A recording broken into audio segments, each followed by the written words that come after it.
Jordy, thank you for joining me. I'm really pleased to have you. Um, Excellent. Let me know. So, before we sort of get into your research, um, how did you consider sort of cybersecurity as a path that you wanted to get into? Oof. So actually, I've been hacking since I was relatively young, and interestingly enough, it started with a story that I haven't told too many people because I've been pretty embarrassed about this. Mm-hmm. When I was, what age would that be? 8 years old or something. I was playing RuneScape at the time, Mm-hmm. if that sounds familiar, Yeah, yeah. and somehow I somebody posted said something like super simple where they said like, oh look, I can't type my password, and then star star star star. And obviously, curious as I was, I tried it out, and half an hour later all my stuff was gone and everything was gone. Mm-hmm. And then I realized how stupid I had been, and at the same time realized how annoyingly easy it can be to hack into stuff, Mm-hmm. whether it's a human aspect. And afterwards, what I started doing is like playing around with like hacking websites and all that kind of stuff, um, and realize how surprisingly easy it is to hack into these kind of things, and it was just really enjoyable. Mm-hmm. So I guess I started at a really young age, trying to do all kinds of different stuff, and it always caught my interest in that sense. Mm-hmm. It's being creative. It's trying to be creative and smart about like the applications, and really trying to get to the depth and understanding every single aspect of it to see if you can not use it as intended, but use it towards your own intent instead. Mm-hmm. That's very interesting because when sort of a general audience hears something to do with hacking and being a hacker, they sort of assume that your knowledge is purely technical and all you think about is bits and bytes and numbers. When in actual fact, there's such a large human aspect to it. No, absolutely. So it's not something that I've been working with too much lately, apart from of course the CDT aspect, which made it very, very interesting. And since I guess I started off with that experience from the human aspect side, uh, I always considered it to be like a real threat in that sense. I've been in hacker communities as well when I was younger, where I know this guy from around my age at the time, who somehow managed to get all kinds of free stuff from companies by just complaining about stuff being broken that wasn't actually broken after he bought it or something, and simply got a new one, and got a second one that he could sell. So there's always been this really interesting second aspect to it, where it can ironically be surprisingly easy to get people what they want, either through what they call social engineering, where you communicate with other people and try to get information out of them, etc. Um, but quite often, actually, also based on policy from companies, where a policy is that giving a giving 50 pound voucher or something, for example, might be cheaper than to actually handle the complaint and Mm-hmm. process everything. So from a business perspective, it's better, but it makes for a good opportunity for people to abuse that aspect. Mm-hmm. That's really interesting, and so you sort of started off young in the hacking world, and you've obviously now found yourself doing a PhD at the CDT at Royal Holloway. What is it? Was it a natural process for you to sort of go into a PhD, or I mean, I can imagine for somebody like yourself, there are all sorts of avenues open up for you. Yeah, no, I actually wanted to do a PhD, I think, when I was at university in undergrad, and but I wasn't really sure. I wasn't. I had never really done any proper research. I didn't really know what I would be doing, if I would actually enjoy it in the long run. to work on such a big project for so many years. So I ended up actually going to Royal Holloway for 4 months during the end of my undergrad to write my thesis and to do some proper research for a couple of months full time over there. And that was actually a really interesting project. I worked on it with a lot of joy. And at that point, I realized that I probably wanted to do a PhD. And with all the contacts that I had gotten at Royal Holloway, and really liking the atmosphere at Royal Holloway, I decided to apply over there straight up, actually, and to apply for the CDT, and I got in. And then since then, how have you found sort of navigating a PhD at the CDT? How has the experience been? So I think the CDT is an interesting project because mainly because not only do you get an extra year where you get interdisciplinary training where you learn that all the different aspects that I've seen of information security or cybersecurity can even be further broadened in a lot of different ways and can be looked at it from a lot of different perspectives, and to get like a bit of a base knowledge about that, about the different areas, and to get this basic level actually of understanding of how other people perceive cybersecurity was really, really interesting. But I think it's maybe even more so interesting that we ended up in a big cohort of people that are all PhD students in different areas. And I'm still in touch with quite a few different people from my cohort and a few from other cohorts as well, where their research is so vividly different, but can have so many similarities at the same time that are super interesting to see. And to hear about other people's opinions and thoughts and views on sometimes even the same matter, but looking at it from a completely different perspective that I would not have been able to do myself. Doesn't always mean that it gets into the research in the end, but it is, you learn a lot from it, from each other, and it really broadens your own perspective into what cybersecurity means and what might be important to actually look at. And that's very interesting.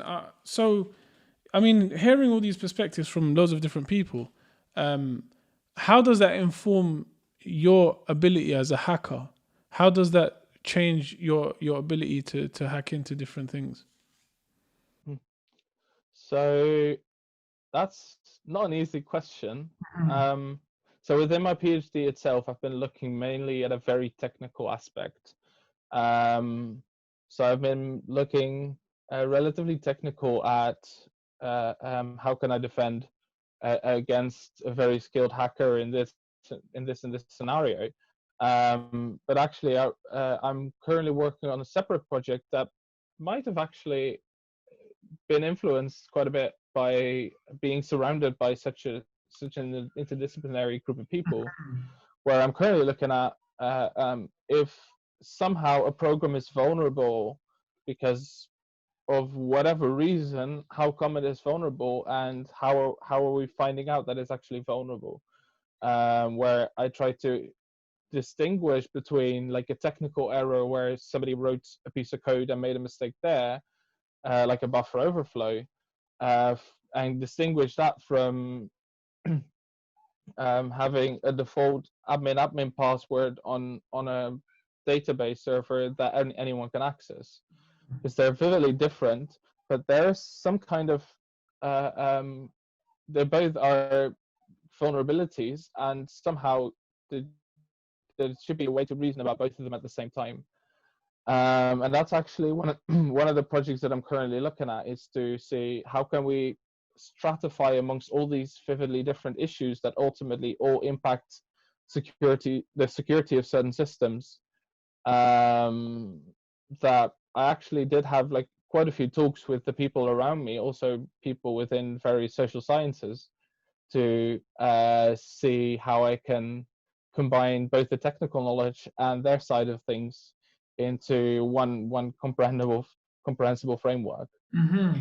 That's very interesting. And so let us get into a bit about your research. So, You're as I understand it, you're looking at basically the why of the attacker. Why what is it that the attacker is trying to achieve, or what his sort of goal is?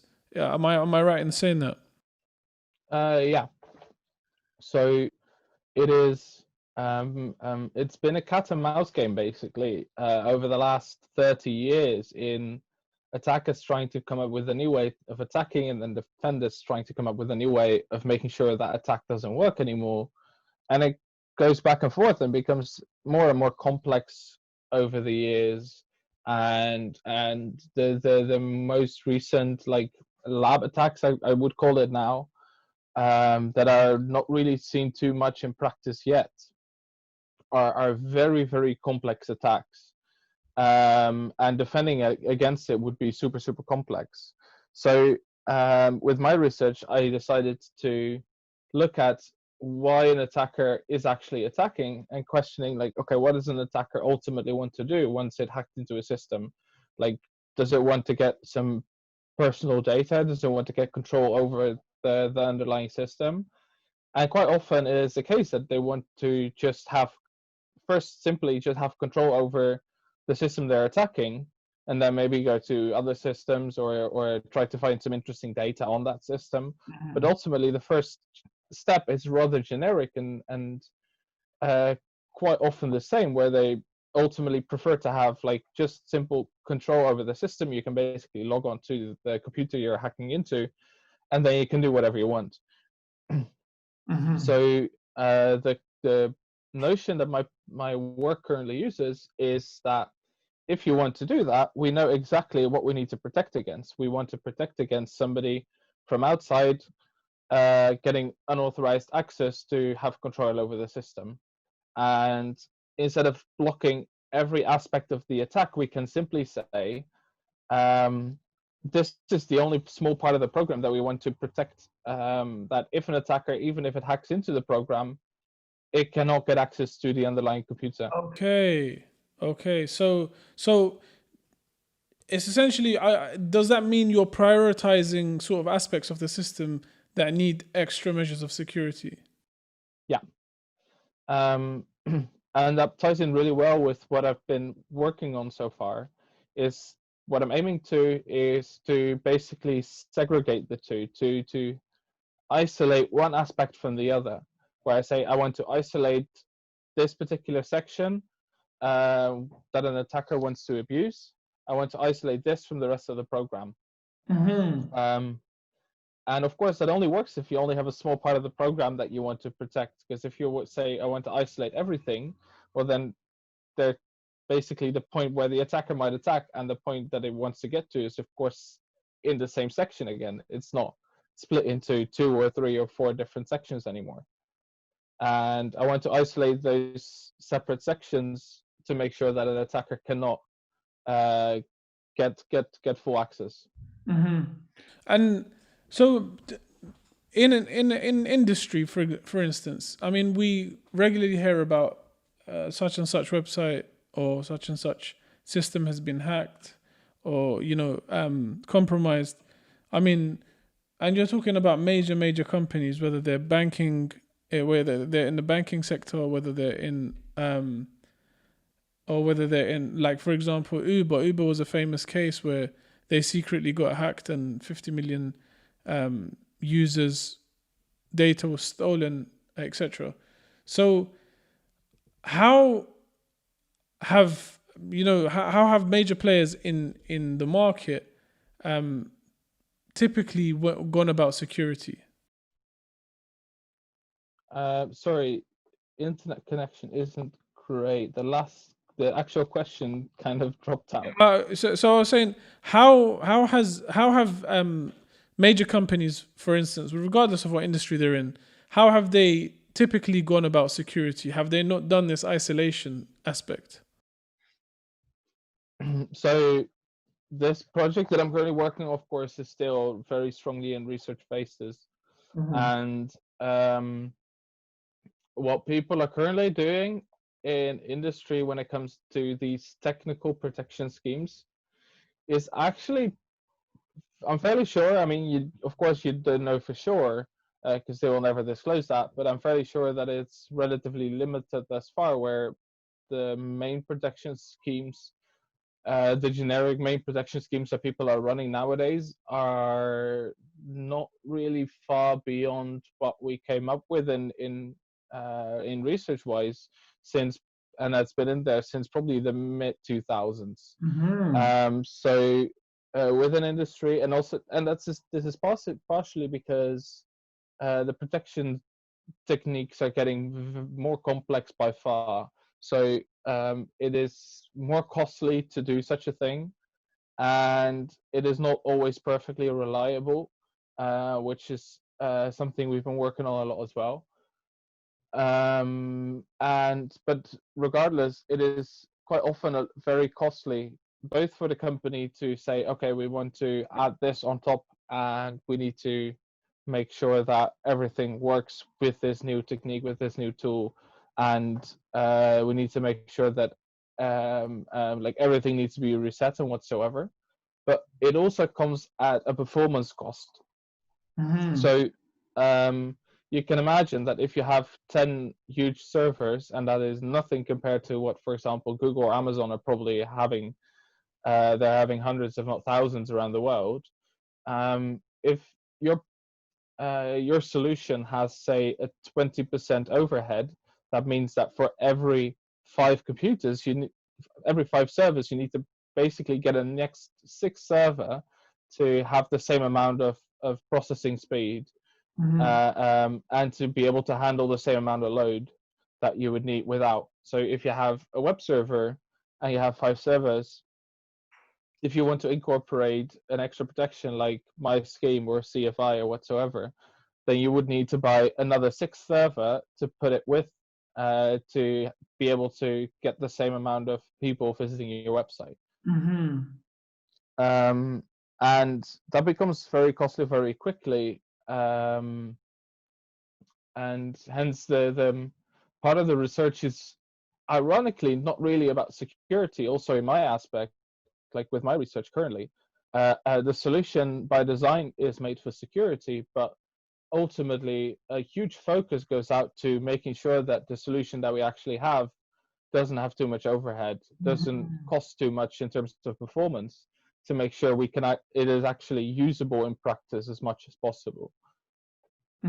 So, I mean, this is really strange because, I mean, for somebody who is not, that familiar with research in cybersecurity or in, software development or engineering in general, is this something that's typically addressed where you have to factor in the cost of what the solution that you're coming up with is? So yeah, we basically always measure some kind of overhead in various different ways. I don't think you can nowadays even get a paper published without performance overhead numbers and proving that it actually works. And there's very strong criteria on the performance overhead in general. It's actually quite shocking because there's, within academia, there's been this magic number of 5%, where basically they say that it's a good solution if your solution falls from below the 5% overhead threshold. I personally disagree with that scheme because it means that whatever brilliant and good solution you might have, you need to get below the 5%, and if your solution is just above the 5% and you cannot get it any better than that, and of course you don't want to fabricate results, so we're not going to do that, then you might have issues in getting your paper accepted because of this magic number of 5%. But generally there's this rule of thumb where people say, well, if it is below 5%, then it is likely that industry will actually be able to pick up on it and start using it. And who came up with that figure? Who came up with that 5% figure? I do not dare to say. I think that it is something that kind of like slowly chipped in research community.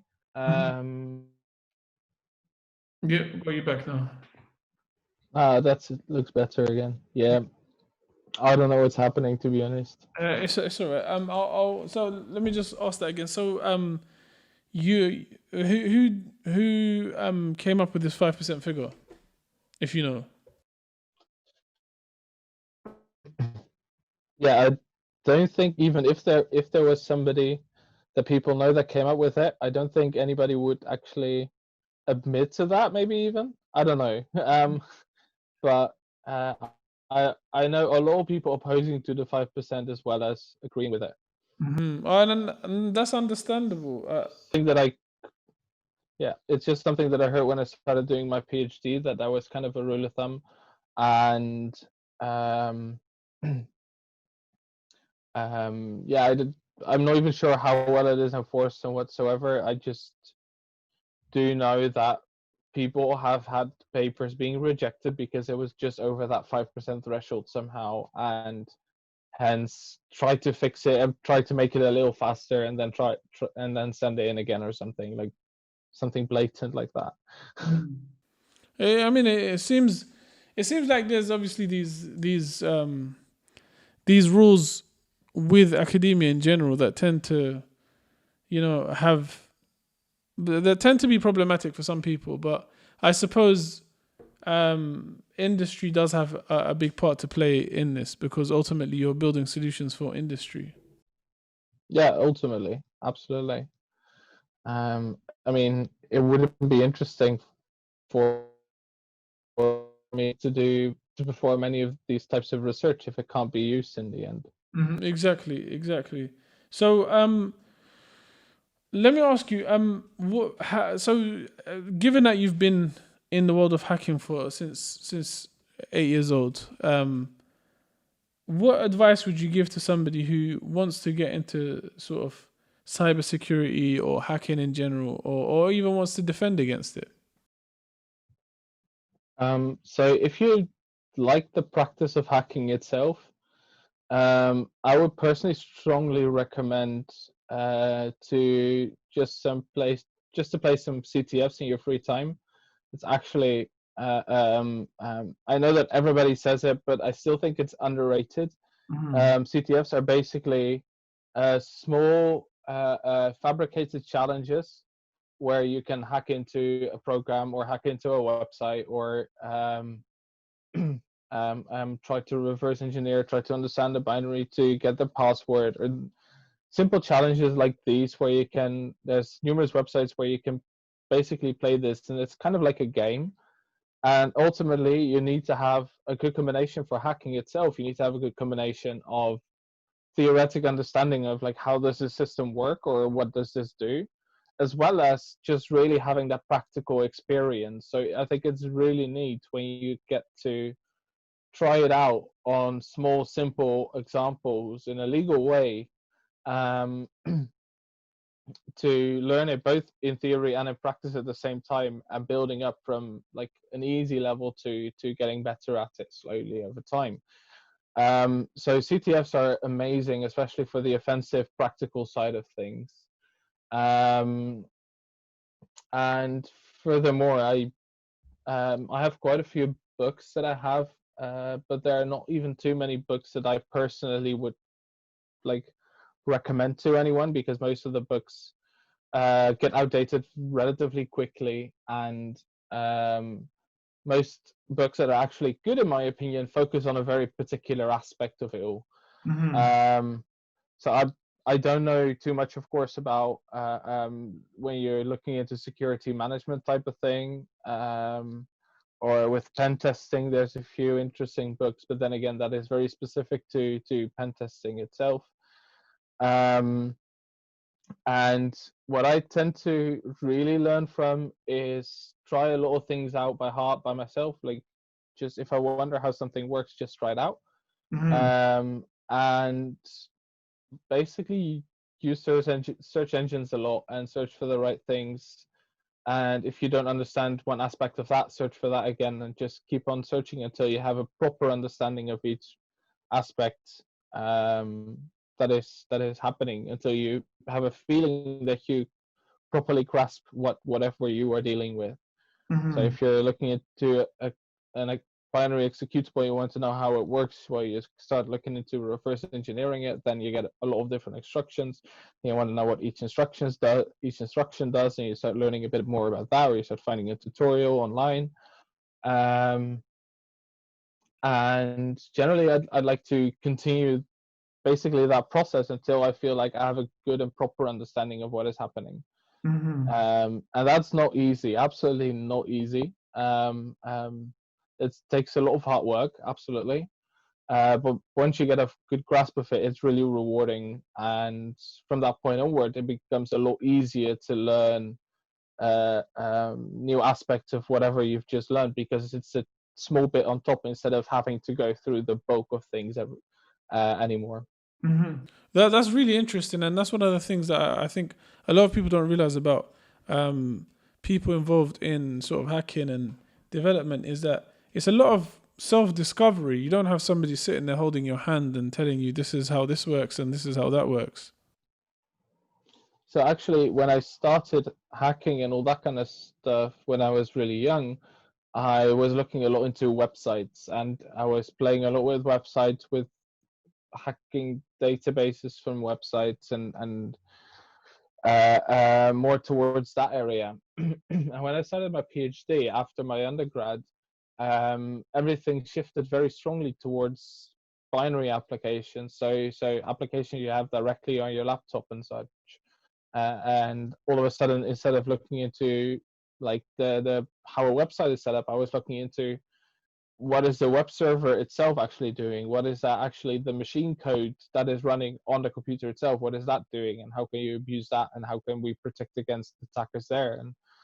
And that was a really steep learning curve for myself as well when I started in a completely different aspect. Of course, I've had years of learning, but in the first year of CDT, I also took that year, apart from the